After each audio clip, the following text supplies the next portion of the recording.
হঠাৎ করেই ইচ্ছা হলো বাড়িতে যাব, তাই দুজনে মিলেই সকাল সকাল বেরিয়ে পড়লাম বাড়ি যাওয়ার উদ্দেশ্যে, মানে এই বাড়িতে আসবো মায়ের কাছে। তো মাঝে মধ্যে যখনই একটু মন হয় তখনই মায়ের কাছে চলে আসি। তো দেখি কি মা রান্না করেছে বেগুন দিয়ে একটা মশলা দিয়ে একটা সুন্দর একটা কষা কষা তরকারি, আর করেছিল পনির, আর একটা যেটা বানিয়েছে সেটা হচ্ছে দই দিয়ে, মানে টক দই দিয়ে, এটা হচ্ছে কড়ি বলে, কড়ি পাতা দিয়ে করে আর টক দই দিয়ে, বেশ সুন্দর খেতে। আমি তো ফার্স্ট টাইম খেলাম। মা মাঝে মাঝেই বলতো যে এটা বানাবো, তোকে বানিয়ে খাওয়াবো। তো মা এটা ভীষণ পছন্দ করে। মহারাষ্ট্রে যখন মা থাকতো তখন এই খাবারটা খুব প্রিয় ওইখানটার কারি। তো যাই হোক, তোমাদের সঙ্গে সেই ভিডিওগুলো এক এক করে একটু শেয়ার করব। যখন এসে মা রান্না বসিয়ে দিয়েছে তো ভাবলাম একটু ভিডিও করে তোমাদের সঙ্গে শেয়ারই করি।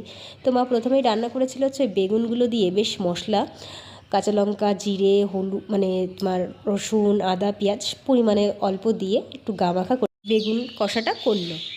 তারপরে এই রান্নাটা হয়ে গেলে তারপরে মা বসিয়ে দিয়েছিল সেই কারি, মানে টক দই দিয়ে কড়ি পাতা দিয়ে করবে।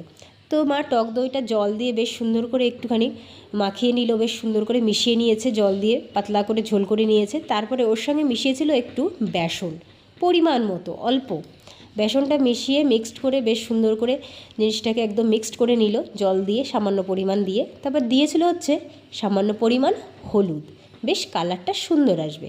দেখো এই যে কড়ি পাতাগুলো রাখছে, এটাই হচ্ছে কড়ি পাতাটাই হচ্ছে মেন। এই কড়ি পাতা কিন্তু খেতে বা গন্ধ এত সুন্দর, পোড়নে দিলে কিন্তু সুন্দর লাগে খেতে আর খুব স্বাদ হয়।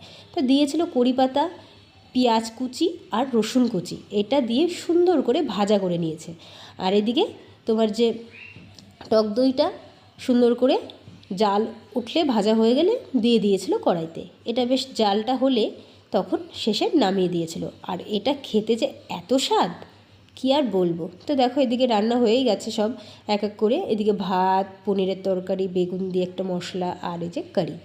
তো তিনটে রান্নায় এত সুন্দর হয়েছে কী আর বলবো। মায়ের হাতে রান্না তো যা রান্না করে তাই যেন ভালো লাগে। আর নিজে যতই রান্না করি না কেন, নিজের রান্না ঠিক পছন্দ হয় না। মাও তাই এক এক সময় আমাকে তাই বলে যে নিজে যতই রান্না করি নিজের রান্না ভালো লাগে না, কেউ যদি একটু করে দেয় সেই রান্নাটাই যেন স্বাদ বেশি লাগে। আর যেটা হয় আর কি। তো আমার কাছেও ঠিক তাই। আমিও যখন মাঝে মধ্যে রান্না করে দিই মাকে, তো মা সেটাই বলে, না তোর রান্নাটা ভালো হয়েছে। আর আমি বলি। তো যাই হোক, ভিডিওটা এই পর্যন্ত শেষ করছি। তো লাস্টে সবাইকে খেতে টেতে দিলাম, সবাই খেতে বসে পড়েছে, আমরাও বসে পড়েছি খেতে। তো যাই হোক, ভিডিওটা এই পর্যন্ত শেষ করছি। আর তোমাদের যদি এই ভিডিওটা ভালো লাগে অবশ্যই একটা লাইক, শেয়ার, কমেন্ট করো। আর রান্নাটা তোমাদের যদি ভালো লাগে অবশ্যই কমেন্টে জানাবে রান্নাটা, রেসিপিটা কেমন হয়েছে। তো যাই হোক, টাটা, বাই বাই, ভালো থেকো, সুস্থ থেকো সবাই।